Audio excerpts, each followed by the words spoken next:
Assalamualaikum warahmatullahi wabarakatuh. Saya Berlana Aura Maharani, absen 12. Di sini saya ingin menjelaskan materi saya tentang kehidupan politik pada masa demokrasi liberal. Setelah Indonesia kembali dalam bentuk NKRI pada tanggal 17 Agustus 1950, pemerintahan Indonesia kembali dihadapkan pada permasalahan yang cukup rumit. Masalah tersebut adalah ketidakstabilan politik. Berbagai peristiwa politik yang terjadi pada demokrasi liberal diantaranya adalah yang pertama ada pergantian kabinet yang cepat. Sistem multipartai pada masa demokrasi liberal menimbulkan persaingan antara golongan.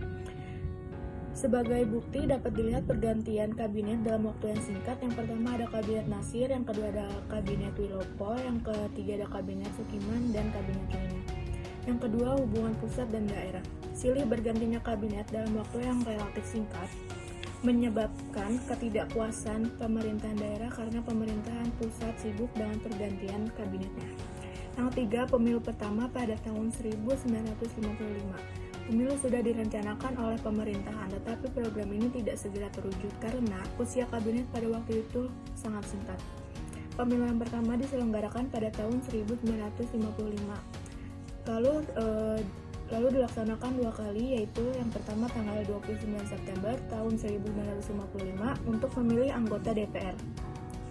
Yang kedua pada tanggal 15 Desember tahun 1955 untuk memilih anggota Dewan Konstituante.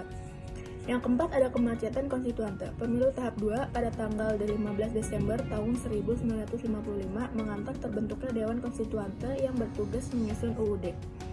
Pada tanggal 22 April tahun 1959, Presiden Soekarno berpidato di depan sidang konstituante yang menganjurkan agar konstituante menetapkan UUD 1945 menjadi UUD Republik Indonesia. Yang kelima ada Dekret Presiden 5 Juli tahun 1959. Untuk menanggulangi hal-hal yang dapat menyebabkan negara, Letjen A.H. Nasution, pelaku Kepala Staf Angkatan Darat, mengeluarkan larangan bagi sebuah kegiatan politik terhitung sejak tanggal 3 Juni tahun 1959. Pertimbangan dikeluarkannya Dekret Presiden adalah sebagai berikut. Yang pertama ada anjuran untuk kembali kepada UUD 1945. Tidak memperoleh keputusan dari konstituante. Yang kedua, konstituante mungkin menyelesaikan tugasnya sebagai anggotanya untuk menolak menghadiri sidang. Yang ketiga, kemalut dalam konstituante membahayakan persatuan, mengancam keselamatan negara. Oleh karena itu, Presiden Soekarno pada tanggal 5 Juni tahun 1959 mengeluarkan keputusan dekret. Keputusan itu dikenal dengan Dekret Presiden 5 Juli tahun 1959. Isi dekretnya yaitu yang pertama ada pembubaran konstituante, yang kedua ada berlakunya UUD tahun 1945, yang ketiga dibentuknya MPR. Nama saya Muhammad Auda Zikri dari 12 IPA 1, absen 24, ingin menjelaskan tentang latar belakang Kabinet Natsir. Latar belakangnya itu, setelah masa proklamasi kemerdekaan Indonesia, Kabinet Natsir lebih dulu menjadi anggota KNIP sebelum akhirnya terpilih menjadi Perdana Menteri. Pada tanggal 3 April 1950, Natsir mengajukan mosi integral Natsir yang bertujuan untuk memulihkan keutuhan bangsa Indonesia dalam NKRI yang sebelumnya berbentuk serikat. Agar tujuan tersebut dapat tercapai, Soekarno pun akhirnya mengangkat Muhammad Natsir sebagai Perdana Menteri pada 17 Agustus 1950. Diangkatnya Natsir sebagai Perdana Menteri juga menjadi awal terbentuknya Kabinet Natsir pada 6 September 1950. Kabinet Natsir sendiri mulai memerintah pada tanggal 6 September 1950 dan berakhir pada tanggal 21 Maret 1951. Kabinet Natsir adalah kabinet yang dibangun atas dasar koalisasi yang beranggotakan inti dari Partai Masyumi. Dalam Kabinet Natsir, PNI tidak mendapatkan jatah jabatan sama sekali. Yang paling banyak adalah dari orang-orang Partai Masyumi, meskipun di dalam kabinet terdapat juga orang-orang non-partai. Sebenarnya, impian dari Natsir sendiri untuk kabinetnya adalah kabinet yang nasionalis. yang berkoalisi dengan beberapa partai. Namun hal ini tidak bisa diwujudkan karena terjadinya perebutan jabatan antara PNI dan Masyumi, sehingga dengan sendirinya pihak dari partai PNI tidak senang dengan keadaan seperti ini dan menjadikan sulit merekrut PNI untuk masuk ke dalam kabinet Nasir. Kabinet Nasir.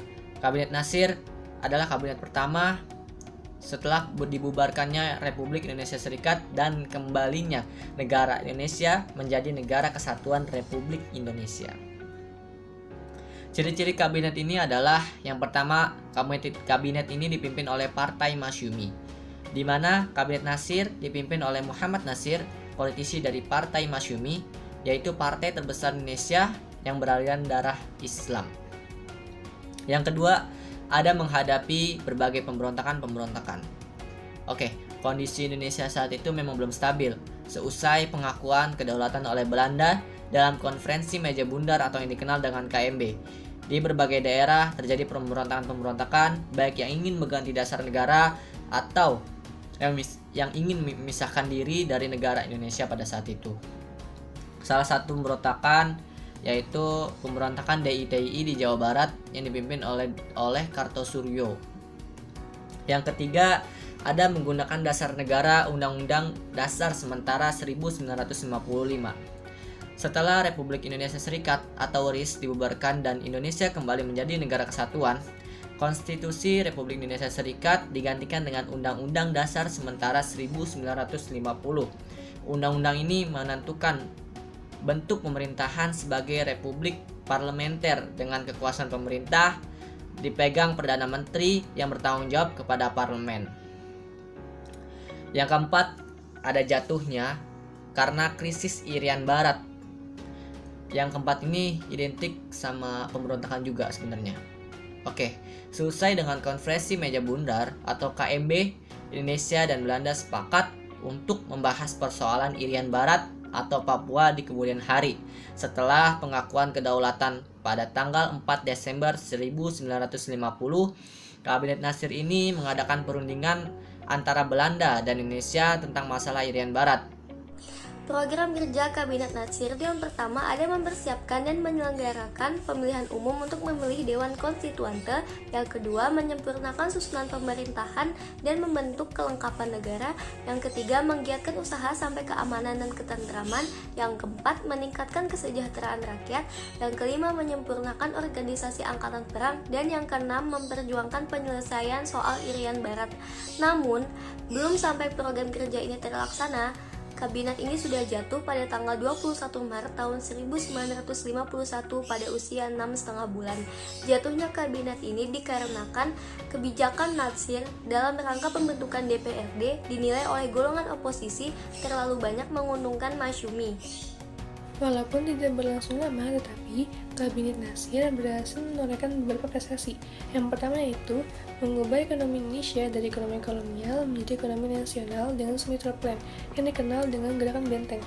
Gerakan Benteng bertujuan untuk mengatasi kesenjangan antara pengusaha asing dengan pengusaha pribumi, sehingga memperbaiki dan merubah struktur ekonomi. Lalu, keberhasilan yang kedua adalah Indonesia berhasil masuk menjadi anggota PBB yang ke-60 pada tanggal 28 September 1950. Dan yang terakhir, meskipun gagal dan menjadi pemicu runtuhnya Kabinet Nasir, tetapi pada kabinet ini, Kabinet Nasir berhasil mengadakan perundingan yang membahas masalah Irian Barat pertama kalinya setelah konferensi meja bundar dengan Belanda.